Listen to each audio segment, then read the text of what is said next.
না ফেরার দেশে ঢাকা বিশ্ববিদ্যালয়ের ইংরেজি বিভাগের এমিরিটাস অধ্যাপক কথাসাহিত্যিক প্রাবন্ধিক সৈয়দ মঞ্জুরুল ইসলাম বিকেলে রাজধানীর একটি হাসপাতালে চিকিৎসাধীন অবস্থায় শেষ নিঃশ্বাস ত্যাগ করেন তিনি। সৈয়দ মঞ্জুরুল ইসলামের চিকিৎসার বিষয়ে হাসপাতালে যোগাযোগ রেখে চলা অন্য প্রকাশের প্রধান নির্বাহী মাজহারুল ইসলাম এ তথ্য নিশ্চিত করেছেন। এর আগে শুক্রবার দুপুরে মাজহারুল ইসলাম এক ফেসবুক পোস্টে জানান, অধ্যাপক সৈয়দ মঞ্জুরুল ইসলামের শারীরিক অবস্থায় গুরুতর অবনতির কারণে তাকে শুক্রবার সকালে আবারও লাইফ সাপোর্টে নেওয়া হয়েছে।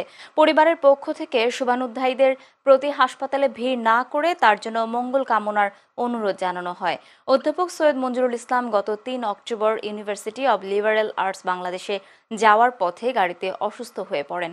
গাড়ি চালক একজনের সহায়তায় তাকে হাসপাতালে নেওয়া হয়।